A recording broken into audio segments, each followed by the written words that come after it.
So there's a lot of math in this movie. What's your relationship like with math? What's our relationship like with math? I was terrible at it. My dad is an accountant, so I was quite a disappointment because I'm so terrible.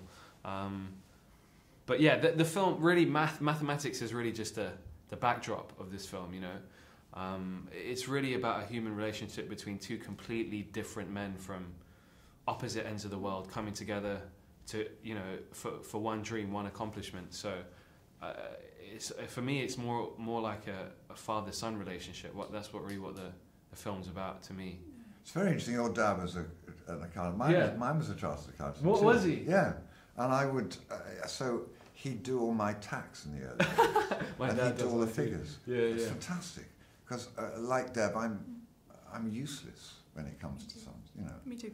I ask this question because there's lots of sort of discovering new theories and stuff in the movie, and then you'll go like, oh wow, and this is incredible, but you probably don't know. No, that's acting. Yeah. So what's going on inside of you when you act out something like that? What's going on inside of you when you act? When you look at it and you go, this like, is a big. How long is your program? How long is This is that's a dance one. What's going on inside of you when you act is that an overwhelming desire to seem to be credible, to seem to know, to understand what you're saying. I mean, and to feel what you're saying and to feel what you're feeling. That's really what acting is, I suppose. Yeah. And if it's mathematics, it's no different from emotions, really. You have to make yourself believable. Yeah. Got to listen. Got to listen. Yeah.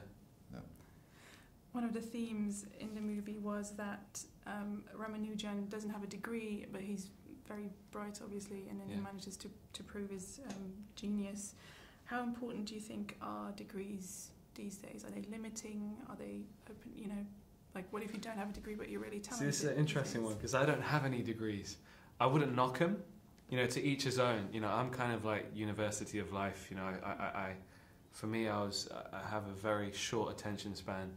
And the school and sitting in a class didn't serve my personality very well. So I was very lucky that I had a very instinctual mother who pushed me into something else, and that's how I got my first gig. But I'm lucky I found my feet in something that I feel suits me and I can express myself the right way. So, you know, I don't know, to each his own, really, I think. Yeah, I never went to university either, so I don't know. And you see a lot of people who come out with, what's that mean?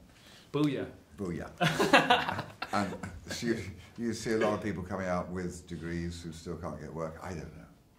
I suppose what it shows is that you did a certain amount of work at a certain time in your life. Degree of life, man. Sorry. Booyah. What's that come from? I'm going to make him so street by the end of this. I'm very street already. Does that have a new era cap? You grew up in Britain, is that correct? Yeah. But you have, your ethnical background is Indian, yeah, right? Yeah. So how immersed are you in the Indian culture? And then when you do movies like that, or the second best exotic Marigold Hotel as well, what is it like for you to I really discovered my culture through working. The first time I consciously went to India, I went actually when I was a kid, when I was like 5, and it kind of went over my head, was on Slumdog, and I was kind of discovering this. How old were you in Slumdog? I was 17, and you know, we were going to do the location scouts, and Danny Ball's like, you got to take this kid. I turn up with my Nike t-shirt, you know, really UK London street, and I've got to play this kid from the slums, you know. So I look, and my face looks right, but I really stuck out, and it didn't matter what I wore, but it was the energy that was very different. So I spent like 3 weeks just walking the streets, and it's just a very different energy in India. You know, the way they move. You know, we're kind of more uptight. We've got the weight of the world on our shoulders. In India, they're soaking up the sun. Doesn't matter about the chaos and the rush hour traffic. But to back to your question, I discovered India working and fell in love with it and learned to respect it. You know, doing these projects, and I think it's a beautiful canvas to tell films on. You know, it's bursting with humanity, and that's what we do as storytellers, is try and tell crazy stories, inventive stories, and it's full of them. Yeah. And your Indian accent is flawless. How do you get to that, and how do you stay in character? You do it bad for a couple of films, and then you finally get it down. My best friend Raghu, was with me throughout the film, and he spent a lot of time drilling it into me to keep it subtle, and it changes everything actually when you put on an accent, the way you move in the way. So that was quite helpful. Yeah. So we're going to be down here. So you're obviously a film icon, acting icon. Is there something that you learned from him during this shoot? Yes, a great deal. A great deal. No, he's great. He probably exercised the most patience he's ever had to in his career. But it's very. I say it's like playing tennis with Roger Federer. Added a bit of.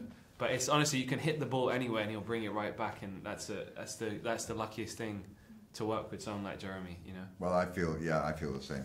He's not bad, and to play against a good partner is the easiest thing in the world. Well, it's when the guy's a bad actor, then you're in trouble.